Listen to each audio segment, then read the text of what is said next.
ক্লাসে ম্যাডাম ঢুকেই বলল, তুই নাকি সাদিয়াকে প্রেমপত্র দিছস। সাদিয়া তোর প্রেমপত্র পড়ে অজ্ঞান হয়ে গেছে। কি করে? ম্যাডামের কথা শুনে আমার কলিজা শুকিয়ে গেল। সাদিয়া ম্যাডামের একমাত্র মেয়ে, ডাইনি মায়ের একমাত্র আদরের সন্তান। ম্যাডাম আবার বলল, কিরে তুই উত্তর দিচ্ছিস না কেন?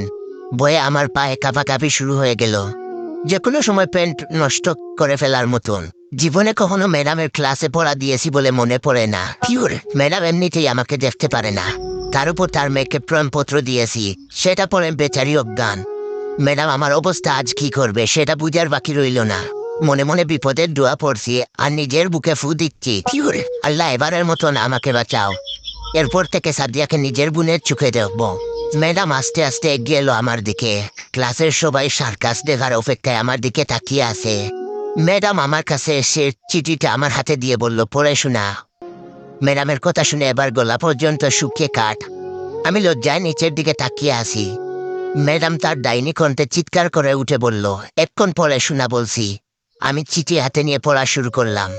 কলিজার সাদিয়া, কেমন আছো তুমি? জানি তুমি ভালো নেই।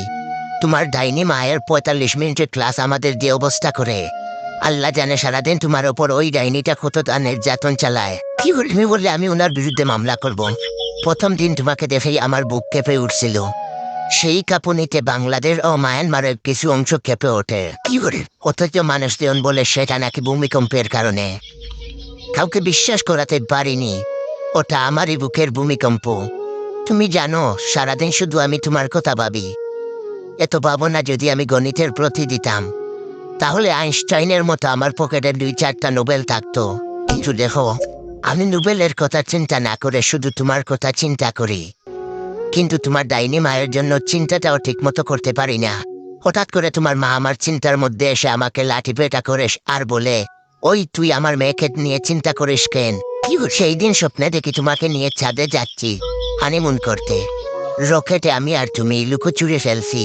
এর মধ্যে কোথা থেকে যেন তোমার মা এসে রকেটের ইঞ্জিন বন্ধ করে দিয়ে বলে, এবার খেলা হবে।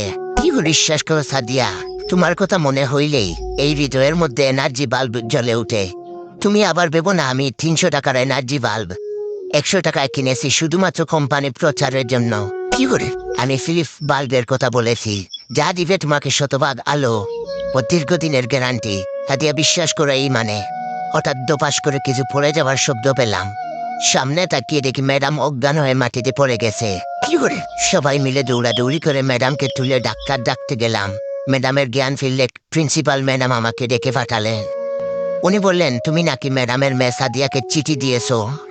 কি ছিল সেই চিঠিতে? দেখি চিঠিটা আমাকে দেও। আমি বয়ে বয়ে প্রিন্সিপাল ম্যাডামকে বললাম, আগে এখানে ডাক্তারকে ডাক দেন। গতকাল ছিল আমার নতুন টিউশনের প্রথম দিন, কিন্তু বড় ভাই সাবধান করে দিয়েছে ছাত্র নাকি অনেক ডাউটবাজ, আমি যেন সেইভাবে পড়াই। তো আমি প্রথম দিন টিউশনিতে গেলাম, গিয়ে ছাত্রকে জিজ্ঞাসা করলাম, তোমার নাম কি? তখন সে বলল, স্যার আমার নাম ফটিক, কিন্তু আমার স্কুলের বন্ধুরা আমাকে আদর করে ফটকাবাল বলে ডাকে। ছাত্রের মুখ থেকে এই কথা শোনায় বুঝতে পারছিলাম ছাত্র আমার ১ নম্বরের টাউটার। আমিও কম যায় না। আমি আমার ছাত্রকে বললাম, শোনো ফটিক, আমি খুব রাগী একটা মানুষ। তোমার মতো অনেক ফটকাবাজ ছেলেদের আমি পিটিয়ে মানুষ করেছি, তাই আমার সাথে কোনো চালাকি করবে না। প্রতিদিনের পড়া প্রতিদিনই এই শেষ করতে হবে। তখন ছাত্র আমার মুখের দিকে তাকিয়ে বলল, আমি কি আপনাকে স্যার বলে ডাকবো নাকি দুলাভাই বলে ডাকবো? তখন আমি বললাম, দুলাভাই বলে ডাকবে মানে? ফাজলামি করো, স্যার বলে ডাকবে। তখন সে বললো, আসলে ২ দিন পর তো আপনি আমার দুলাভাই হবেন, তাই আগে থেকে ডাকার অভ্যাস করে নিচ্ছি। তখন আমি বললাম, দুলাভাই হবো মানে? তখন সে বললো, স্যার আমার ৩ বোন, ২ বোনের বিয়ে হয়ে গেছে। কিভাবে হয়েছে জানেন? তখন আমি বললাম, কিভাবে? তখন সে বলল, স্যার আমাদের পরিবারের আর্থিক অবস্থা তেমন ভালো না, তাছাড়া বর্তমানে মেয়ে বিয়ে দেওয়া অনেক টাকার ব্যাপার। আমার আব্বু আম্মু খুব চালাক, তারা চালাকি করে ভার্সিটি পড়ুয়া ভালো একটা ছেলেকে আমাকে পড়ানোর জন্য নির্বাচিত করে। তারপর ওই স্যার যখন আমায় পড়াতে আসে, তখন তাকে আমার আব্বু আম্মু খুব আদর যত্ন করে। পড়ানোর সময় আমার আপু খুব সুন্দর করে সেজে স্যারের সামনে গুড়গুড় করে। তো একদিন আমাকে শিখিয়ে দেওয়া হয় আমি যেন পড়ার সময় মিথ্যা কথা বলে ওয়াশরুমে চলে যাই, আর আমিও তাই করি। তখন আপু স্যারের রুমে এসে দরজা বন্ধ করে দেয়, আর একটু পরেই আম্মু আব্বু দরজা ধাক্কাধাক্কি করতে থাকে। তখন আপুটা কান্না বেজে চোখে দরজা খুলে। তারপর আব্বু আম্মু জোর করে ওই স্যারের সাথে আপুকে বিয়ে করিয়ে দেয়। তখন স্যারের কিছুই করার থাকে না, কারণ আব্বু আম্মু স্যারকে খুব ভয় দেয় আর বলে বিয়ে না করলে এলাকার লোকদের জানাবে। তখন স্যার নিরুপায় হয়ে কাঁদতে কাঁদতে আপুকে বিয়ে করে। এতে টাকাও খরচ হলো না, আর ভালো ছেলের সাথে বিয়ে দেওয়া হলো। দুইজনের বিয়ে এভাবেই হয়েছে। আর 3 নম্বর বোনের বিয়ের জন্য আব্বু আম্মু আপনাকে নির্বাচিত করেছে।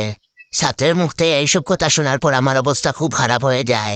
আমি উঠে দাঁড়ানোর শক্তি পর্যন্ত হারিয়ে ফেলি। হাত পা আমার থরথর করে কাঁপতে থাকে। তখন ছাত্র আমার কানের কাছে ফিস ফিস করে বলল, স্যার একটু পর আপু আসবে, চা দেবার নাম করে আপনাকে দেখতে। আমি তখন কথা বলার শক্তি পর্যন্ত হারিয়ে ফেলেছি। ঠিক তখনই দেখলাম কালো একটা মেয়ে মুখে সাদা পাউডার মেখেছে, টুটে লাল লিপস্টিক, লাল টিপ, একদম অদ্ভুত খারাপ দেখতে। হাতের চায়ের কাপ নিয়ে আমার কাছে আসছে। ছাত্র তখন আমার আবার ফিস ফিস করে বলল, স্যার আমার আপু, তার সাথেই আপনাকে আব্বু আম্মু জোর করে বিয়ে দিবে। জানি না আমার তখন কি হয়েছিল, শরীরের সমস্ত শক্তি নিয়ে জুড়ে একটা চিৎকার দিয়ে জ্ঞান হারালাম। যখন জ্ঞান ফিরল তখন দেখি ছাত্রের মা আমার মাথায় পানি ঢালছে, আর ছাত্রের বাবা আমার হাত পা মালিশ করছে। আমি তখন সোজা ছাত্রের মায়ের পায়ে ধরে কাঁদতে কাঁদতে বললাম, আন্টি আমায় মাফ করে দিন, আমি বিয়ে করতে পারবো না। আমি খুব গরিব, আমাকে নিয়ে আমার বাবা মার অনেক স্বপ্ন। তাছাড়া আমার গার্লফ্রেন্ডও আছে। ও যদি জানে আমি বিয়ে করেছি তাহলে আমায় মেরে ফেলবে। বাইটা এইটা মিথ্যা ডায়লগ ছিল। তখন তিনি বললেন, আরে বাবা তুমি আমার পা ছাড়ো, আর বিয়ে করবা না মানে কি? তখন আমি বললাম, আমি আপনার মেয়েকে বিয়ে করতে পারবো না। ছাত্রের মা আমার কথা শুনে একদম চমকে গেলেন। তারপর আমাকে সোফায় বসিয়ে বললেন, আমার মেয়ে মানে? আমার তো কোনো মেয়েই নেই। কি করে? আমার তো একটা মাত্র ছেলে। তখন আমি বললাম, তাহলে ওই মেয়েটাকে? তখন তিনি বললেন, আমাদের বাসার কাজের মেয়ে। কি করে? ওয়েট ওয়েট, গল্পটা শেষ করার আগে আমার এই ভিডিওটা আপনার 15 জন বন্ধুকে শেয়ার করে দিবেন। অনেকে আমার ভিডিওতে কমেন্ট করেন, প্রতিদিন নতুন নতুন ফানি গল্প দেও না কেন? তো ভাই আপনাদের উদ্দেশ্যে আমি ফানি গল্প দিয়ে কি করব? আপনারা তো লাইক কমেন্ট শেয়ার কিছুই করেন না।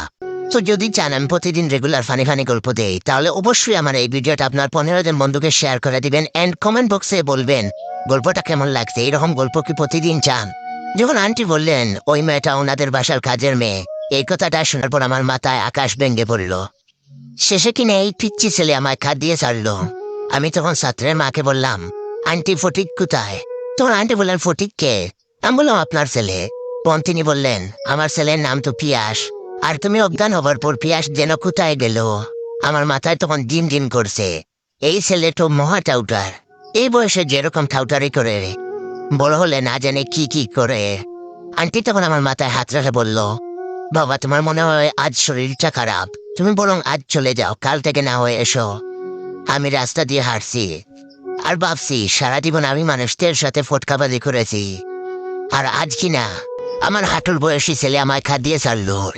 বেঁচে থাকতে এই মুখটাও ওই ছেলেকে আর দেখাবো না।